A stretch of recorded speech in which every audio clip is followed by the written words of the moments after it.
Hi, welcome back to Anxiety Master. The next few videos are part of a short series called Reducing Stress for Calm and Confidence. And in addition to these videos, there are various audio and PDF resources to accompany the learning. So take a look in the description and come and join me via the link. Today I want to talk a little bit about what stress is, because it's something that, well, often I hear people say that they think a little bit of stress is a good thing. And it's certainly true that there are occasions in life in which a degree of pressure can be useful. So let's say if we're preparing for a job interview or a presentation or an exam coming up, something like this, then having that degree of expectation can, let's say, be the fuel that motivates us to act and to get us ready for something. And of course, when that thing works out, this can be a really joyful experience. But there's a difference between being stretched and being stressed, because when we talk about being stressed, essentially what we're referring to here is when we face demands or challenges that outweigh our resources and abilities to cope. So you can imagine perhaps, well, take this elastic band. This elastic band was a living thing. If we pulled it right to its potential here, that's probably a good experience for this elastic band. It's experiencing its absolute potential there.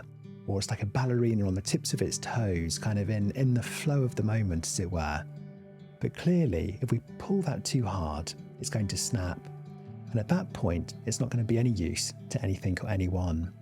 And so this is a clear distinction between the concept of being stretched, which is being taken to our potential, but it's a positive experience, and then being stressed, which is where we've been taken over the edge. In fact, we can even have a quick look on this here. You can see that in the middle, we have that optimal point where we're basically experiencing our potential, and it's a good place to be. But if we get taken over that limit to a point where essentially we can't swim anymore, we start falling into drowning territory. And it's at that point where essentially what can happen is, especially if we've been pushing things kind of down or away, or trying not to really kind of look at what's been going on for us, that our mind and our body can give us sometimes quite startling messages that we need to listen to. In fact, here's an example that I'd like to briefly share with you.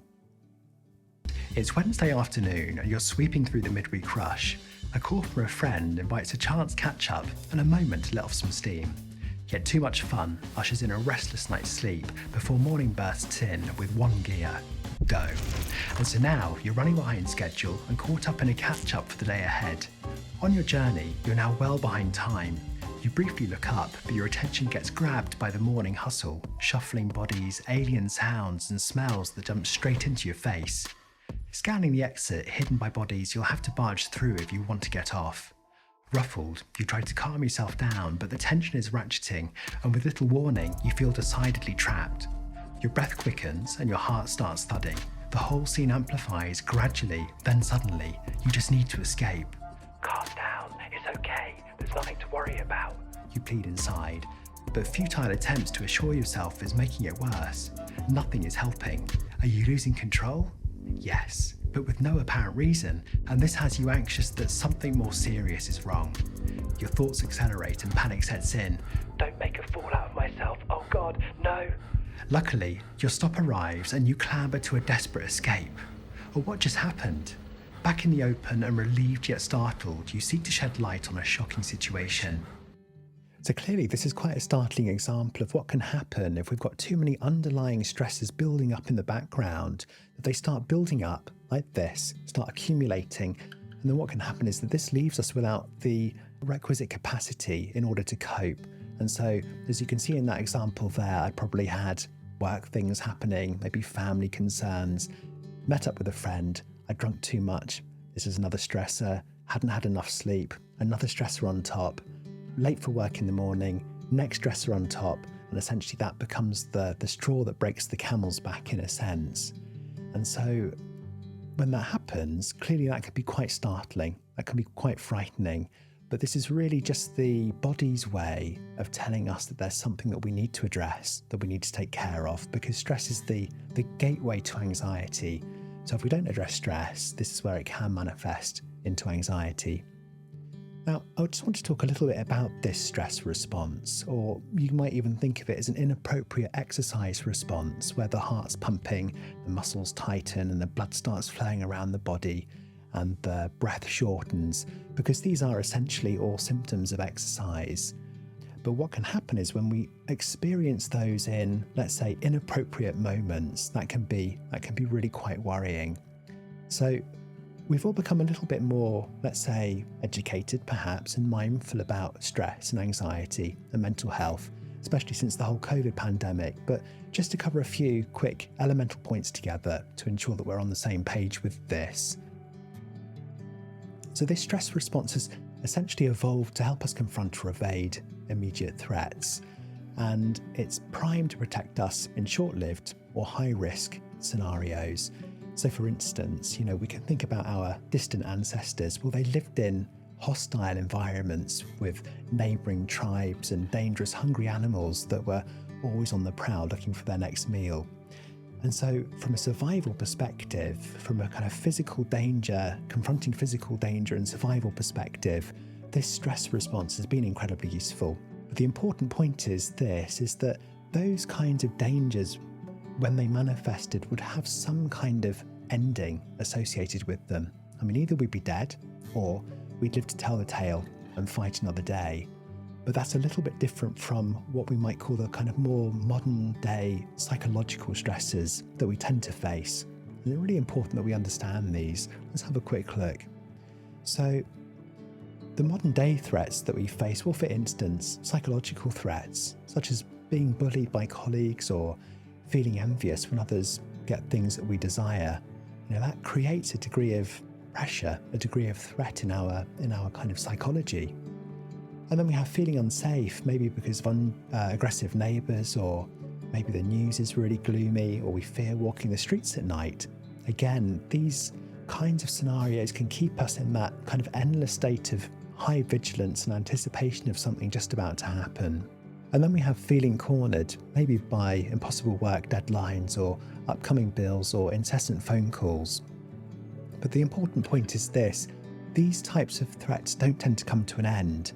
They tend to remain and be ever present. And so, of course, these essentially represent stressors in life. They're pressures and demands. And if we don't have the resources to cope, this is where they can start to become really, really troublesome for us. So we want to become aware of, number one, what kind of symptoms we might experience if we're stressed.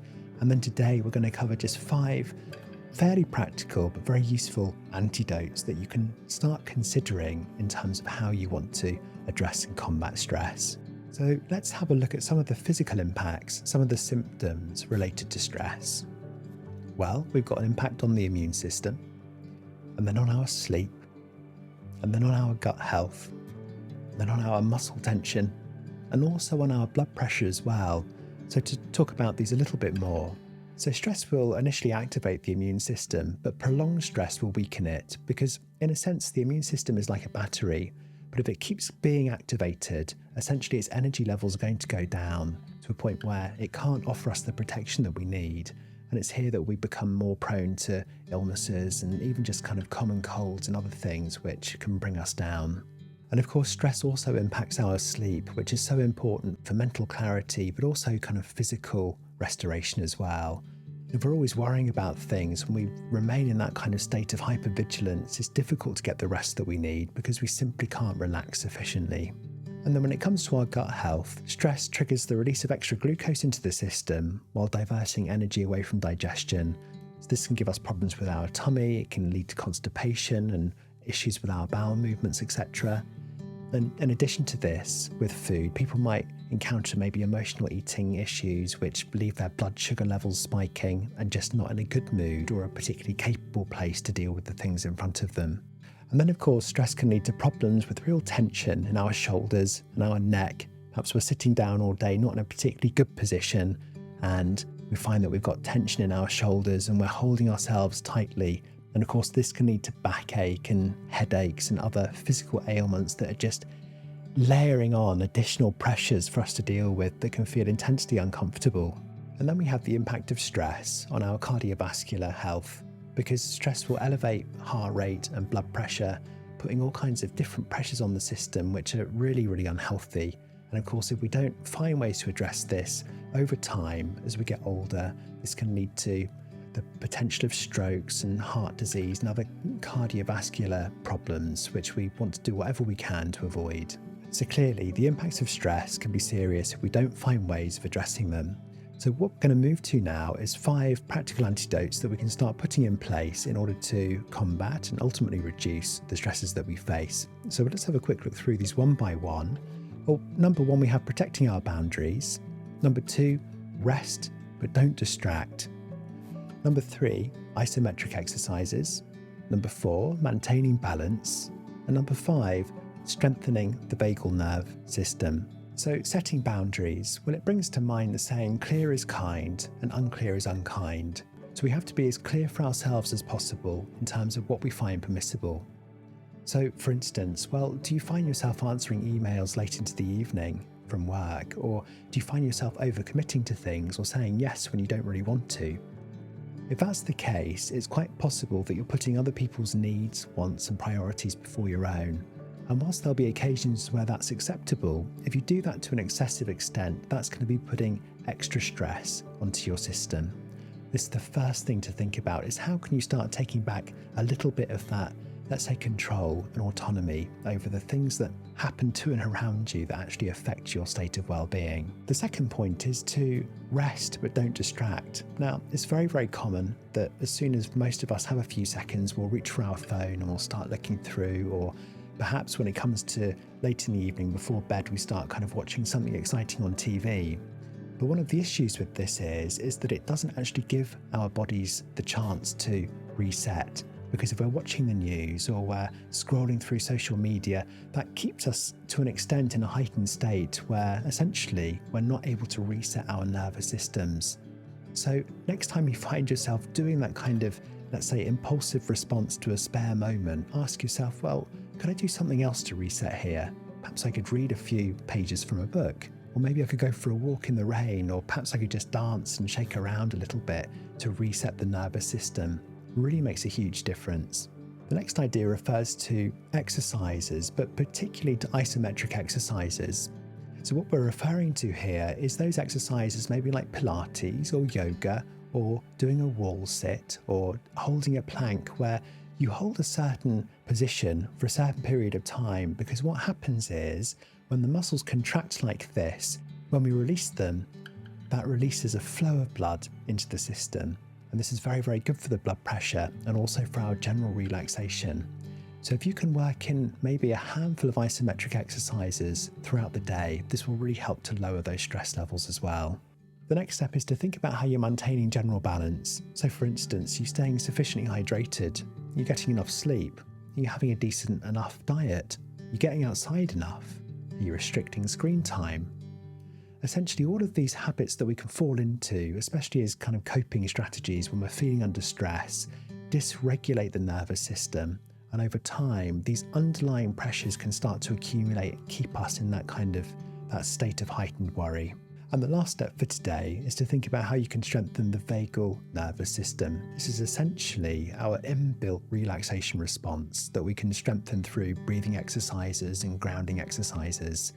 And I thought maybe we could just practice for 1 minute and exercise on this together. So I've got my watch here, got my clock.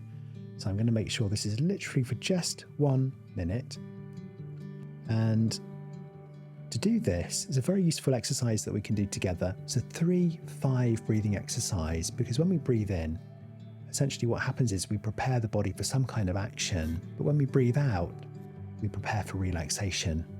So by breathing out for longer than we breathe in, essentially we strengthen that relaxation response over the activation response. And so you can breathe in for 3, maybe you can put your hands on your middle. And as you breathe in, it's almost like you can feel your middle expanding like a balloon. And then as you breathe out, you can feel it deflating. As you breathe in, it inflates in the middle. And as you breathe out, it deflates. Let's practice this together for 1 minute. I'll talk you through this if I can. So here we go. Take a breath in and take a breath out, nice and calm and relaxed. Make sure your shoulders are down, your head feels as soft as it can, your neck feels okay. And take a breath in and out.